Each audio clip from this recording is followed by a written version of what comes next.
എല്ലാവർക്കും നമസ്കാരം. എന്റർടൈൻമെന്റ് കീഴിലേക്ക് എല്ലാവർക്കും സ്വാഗതം. എന്റർടൈൻമെന്റ് കീഴ് ഈ കിഴി റിയാക്ഷൻ ആണ്. സോറി, ഈ കിഴി പ്രിവ്യൂ ആണ്. സലാർ സിനിമ തിയേറ്ററിലേക്ക് വരികയാണ്. കുറച്ച് വർഷങ്ങളായിട്ട് കാത്തിരിക്കുന്ന ഒരു മുതലാണ്. കുറച്ച് വർഷങ്ങളൊന്നുമില്ല, ഒരു വർഷം അല്ലേ? പിന്നെ തീർച്ചയായിട്ടും എന്താണെങ്കിലും ഇന്നലെ വന്ന 2 സിനിമകളും തിയേറ്റർ ഇളക്കി മറിച്ച്. അപ്പം ഇന്ന് വരാൻ പോകുന്ന സലാറ് അതും മറിച്ചിരിക്കും. പക്ഷെ ഈ മറിക്കും എന്നൊക്കെ പറയുമ്പോഴും കഴിഞ്ഞ ദിവസത്തെ ഇന്റർവ്യൂവിനെ കുറിച്ച് ഓർക്കുമ്പോൾ ചെറിയൊരു നിരാശയൊക്കെ തോന്നുന്നു. അതായത് പ്രശാന്ത് നീൽ പറഞ്ഞത് ഇത് ഉഗ്രം സിനിമയുടെ ആ ഒരു സ്റ്റോറി തന്നെയാണ്. അത് ഞാൻ വേറെ ലെവലിൽ, അതായത് സലാർ ലെവലിൽ മറ്റൊരു സ്കെയിലിൽ ഒരുക്കി എന്നുള്ളതാണ്. അതായത് ഈ സിനിമ വലിയൊരു വിജയമൊന്നും ആയിരുന്നില്ല അന്ന് 2014 ഇറങ്ങിയപ്പോൾ. അത് വലിയൊരു വിജയം, തിയേറ്റർ വിജയമൊന്നും ആയിരുന്നില്ല.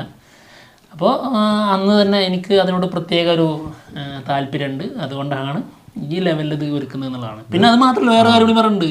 ഇതിന് 2ാം ഭാഗമല്ലേ, 2ാം ഭാഗം വരണമെങ്കിൽ ഈ ഒരു സിനിമ ഇത് വന്നിട്ട് അതിനെക്കുറിച്ചുള്ള റെസ്പോൺസ് എന്ത് എന്ന് നോക്കിയിട്ടേ തീരുമാനിക്കുള്ളൂ. ഈ സംഭവങ്ങൾ കേൾക്കുമ്പോൾ നമുക്ക് ചെറിയൊരു നിരാശ ഉണ്ടെങ്കിൽ പോലും, പക്ഷെ രണ്ടാമത് കിട്ടിയ ഒരു ട്രെയിലർ ഉണ്ടല്ലോ, അത് തരുന്ന ഒരു ആവേശം എന്ന് പറയുന്നുണ്ടല്ലോ, അത് ഭയങ്കര വലുത് തന്നെയാണ് കേട്ടോ. അത് തന്നെയാണ് നമ്മളെ സിനിമ കാണാൻ വീണ്ടും വീണ്ടും അതെന്ന് പറയാൻ പറ്റൂല. പിന്നല്ലാണ്ട് ഇനിയിപ്പം ഇപ്പം എന്താ പറയാ, പൃഥ്വിരാജിന്റെ അല്ല, ഉഗ്രം സിനിമേന്റെ വേറൊരു മോഡലിൽ ചെയ്യുകയാണെങ്കിൽ പോലും അത് ബാധിക്കാത്ത രീതിയിലാണ് നമുക്ക് കിട്ടുന്നെങ്കിൽ നമ്മൾ ഹാപ്പിയാണ്. അത്രേ ഉള്ളൂ. അതായത് നമുക്കെന്തായാലും പ്രഭാസും പ്രശാന്ത് നീലും ഒക്കെ അവിടെ ഉണ്ടെങ്കിലും ആദ്യം നമ്മൾ നോക്കുക പൃഥ്വിരാജിലേക്കാണ്. നമ്മുടെ സ്റ്റാർ അവിടെ പോയിട്ട് എന്ത് കാണിക്കും എന്നുള്ളത് പ്രത്യേകം ശ്രദ്ധിക്കേണ്ട കാര്യമാണ്. ഫസ്റ്റ് ഇമ്പോർട്ടൻസ് മൊത്തം പൃഥ്വിരാജ്, പിന്നെയുള്ളൂ ബാക്കിയുള്ളവർക്ക്. ശേഷം അതായത് KGF 2 ശേഷം പ്രശാന്ത് നീൽ വരുന്നു. അതിൽ പൃഥ്വിരാജും പ്രഭാസും ഒരുമിക്കുന്നു. പ്രഭാസിൻ്റെ ഒരു വമ്പൻ തിരിച്ചുവരവ് നമുക്ക് ബാഹുബലിക്ക് ശേഷം നമ്മൾ ആഗ്രഹിക്കുന്നൊരു സിനിമ. രാധേശ്യാം പൊട്ടി, ആദിപുരുഷ് പൊട്ടി എന്ന് പറയുന്നതിന് മുൻപ്, ഇപ്പോ എന്ന് പറയുന്നതിന് മുമ്പേ പോയി. അതെ. അപ്പോൾ പ്രഭാസിൻ്റെ ഒരു വമ്പൻ തിരിച്ചുവരവ് നമ്മൾ ഇതിൽ നിന്ന് പ്രതീക്ഷിക്കുന്നുണ്ട്. മാത്രമല്ല ട്രെയിലർ കണ്ടപ്പോൾ നമുക്ക് വ്യക്തമായിട്ട് മനസ്സിലായതാണ്, നല്ല രീതിയിൽ നീറ്റായിട്ട് ആളെ കൊണ്ടുവന്നിട്ടുണ്ട്. അത് തന്നെ വലിയൊരു തിരിച്ചുവരവ്. അതായത് പ്രഭാസമായിട്ട് തിരിച്ചു വന്നു. സാധാരണ വേറെ എന്തെങ്കിലുമൊക്കെ ആയിട്ടാ തിരിച്ചു വരാറ്. സത്യല്ലേ? സംഭവം കാർട്ടൂൺ രീതിയിൽ കാസ്റ്റിംഗിൽ പ്രഭാസെന്നുണ്ടെങ്കിലും പ്രഭാസിനെ നമുക്ക് കാണാറില്ല. അത് സത്യം. കാരണം മുടക്കുന്ന പൈസ മൊത്തം ആളുടെ VFXന് വേണ്ടിയിട്ടാണ് യൂസ് ചെയ്യുന്നത്. അങ്ങനെ പല അഭ്യൂഹങ്ങളൊക്കെ കേൾക്കുന്നുണ്ടെങ്കിൽ പോലും നമ്മളങ്ങനെ പറയുന്നില്ല. പക്ഷെ ചില സമയങ്ങളിൽ നമുക്ക് തോന്നാറുണ്ട് അത് സത്യമാണല്ലോ. പക്ഷെ എന്തായാലും അതിൽ നിന്നൊക്കെ മാറിയിട്ടൊരു തിരിച്ചുവരവാണ് ട്രെയിലറിൽ കൂടെ നമുക്ക് കിട്ടിയിട്ടുള്ളത്. ഇതൊക്കെ തന്നെയാണ് ഈ സിനിമ കാണാനുള്ള ഏറ്റവും വലിയ കാരണം. എന്താണെങ്കിലും എന്താ പറയാ, പൃഥ്വിരാജിന്റെ പെർഫോമൻസ് നമുക്ക് മുഖ്യമാണ് ഫസ്റ്റത്തെ കാര്യം. പിന്നെ പ്രഭാസിന്റെ തിരിച്ചുവരവ്, പിന്നെ പ്രശാന്ത് നീൽ എങ്ങനെയാണ് ഇത് ഒരുക്കി വെച്ചിരിക്കുന്നത് കാണാൻ.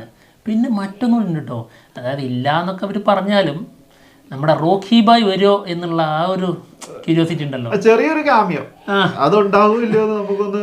റോക്കി ബായ് ആയിട്ട് വരണ്ട, യാഷ് വേറെ ഏതെങ്കിലും ക്യാരക്ടറായിട്ട് വന്നാൽ സാധ്യത അത് മതിയല്ലോ. ഇപ്പൊ റോക്കി ബായ് അല്ലെ KGF നായകൻ തന്നെ അവിടെ വരണം ഒരു നിർബന്ധമില്ല, വേറെ ഏത് റോളും വരാലോ.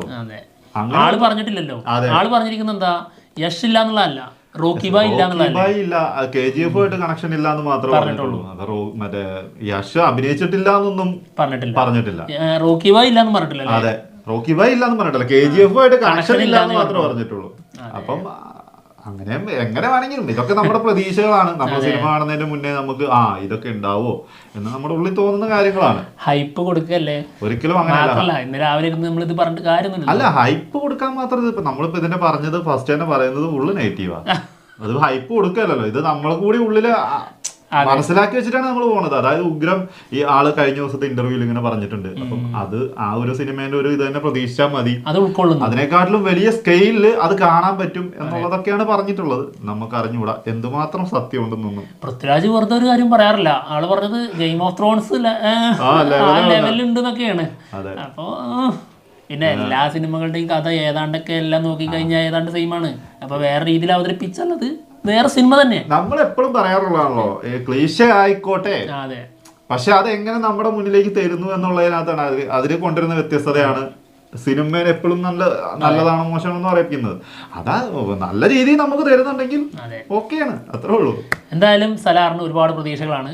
അപ്പോൾ തിയേറ്ററിൽ പോയി സിനിമ കണ്ടു കഴിഞ്ഞിട്ട് വരാം റിവ്യൂ ആയിട്ട്. ഇനി ഒരു വരവുണ്ട്, ഇനി റിവ്യൂ ആയിട്ട് കാണാം. അപ്പൊ എന്തായാലും ഞങ്ങൾ പോവാണ്. മറ്റുള്ള വിശേഷങ്ങളുമായിട്ട് ഉടനെ തന്നെ വരാം.